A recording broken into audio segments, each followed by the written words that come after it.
Ya, halo pemirsa, upaya pemberantasan pinjol ilegal yang telah memakan banyak korban gencar dilakukan. Pemirsa, polisi saat ini tengah gencar menggerebek kantor pinjol ilegal di berbagai daerah. Namun bukannya menutup aktivitas ilegalnya, para pelaku tetap nekat beroperasi dengan berpindah kantor ke kamar kos. Maraknya penggerebekan kantor pinjaman online ilegal ternyata tidak membuat para pelaku jera. Bukannya menghentikan aktivitas ilegalnya, para pelaku justru tetap nekat beroperasi meski harus kucing-kucingan dengan petugas. Di Cengkareng, Jakarta Barat, polisi menggerebek 4 penagih pinjol ilegal yang berpindah lokasi kerja ke kamar kos-kosan. Dengan menyewa 2 kamar kos, mereka melakukan kegiatan penagihan untuk 4 aplikasi pinjol ilegal berbeda. Polisi terus berupaya keras untuk memberantas kasus pinjaman online ilegal. Maraknya kasus pinjaman online kerap meresahkan masyarakat, bahkan hingga memakan korban jiwa, karena korban memutuskan untuk bunuh diri. Berapa lama? 1 sampai 10 hari. Mulai tutup, tapi mereka tetap melakukan kegiatannya di kos-kosan. Terbukti malam ini kita bisa melakukan penindakan di salah satu tempat di kos-kosan. Di kos-kosan ini kita berhasil melakukan penindakan, ada 2 lokasi atau 2 kamar, di mana dalam 2 kamar ini terdapat 4 aplikasi pinjaman online ilegal. Ya, Polda Metro Jaya gencar melakukan penggerebekan praktik pinjaman online ilegal. Sebelumnya Polda Metro Jaya kembali berhasil menggerebek aktivitas pinjaman online ilegal di sebuah rumah kos di Cengkareng, Jakarta Barat. Di mana 4 orang diamankan berperan sebagai penagih dari satu perusahaan yang sama. Dan saat ini sudah terhubung bersama jurnalis Chamar Haenda. Chamar, ada informasi terbaru apa terkait penangkapan pinjol ilegal?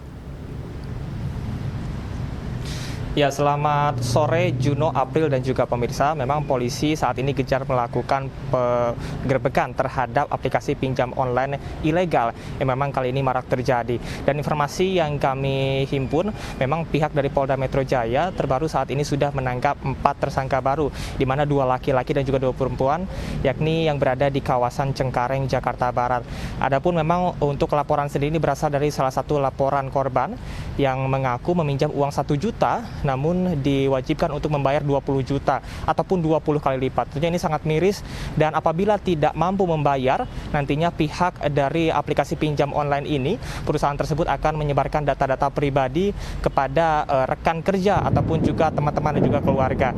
Dan untuk saat ini akumulasi data yang berhasil kami himpun, terdapat 6 kantor pinjaman online beserta dengan 13 tersangka yang sudah diamankan dan juga 105 aplikasi ilegal pinjam online. Dan untuk informasi terkait dengan 4 orang tersangka tersebut, tadi juga kami sudah mengkonfirmasi dari pihak kepolisian menyebutkan bahwasanya saat ini masih dalam tahap pemeriksaan. Kemudian juga untuk sisanya ini masih dalam tahap penyidikan, dan memang nantinya pihak dari Polda Metro Jaya nantinya akan melakukan press release esok hari, namun kami masih menunggu konfirmasi dari Kabid Humas Polda Metro Jaya Kombes Pol Yusri Yunus. Dan untuk hal yang memang saat ini menjadi permasalahan adalah terkait dengan teror yang dilakukan. Selain dengan menyebarkan data-data pribadi, ini juga disebarkan kemudian juga terkait dengan kekerasan dan juga ancaman seperti santet, sehingga inilah yang menyebabkan masyarakat menjadi resah dan juga menjadi perhatian dari Presiden Joko Widodo. April, Juno. Baik, Cabar, kita tahu sebelumnya ada penggerebekan di Green Lake beberapa pekan lalu dan itu ada di ruko. Dan kalau bicara mengenai kos-kosan ini, modus terbaru mereka yaitu tadi di kos-kosan. Apakah warga sekitar mencurigai keberadaan pinjol ilegal yang beroperasi di kos-kosan ini? Dan kalaupun tadi di sana, sudah berapa lama mereka bisa disebutkan mengontrak atau menyewa tempat itu?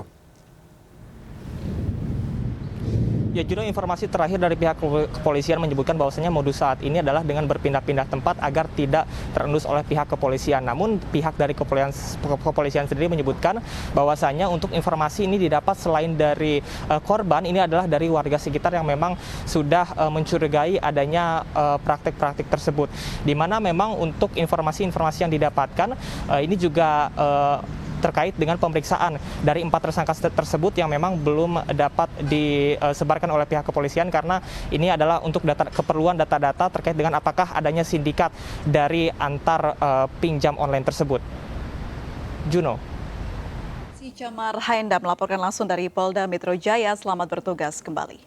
Ya, pemirsa, kami akan segera kembali, tetaplah di MNC News.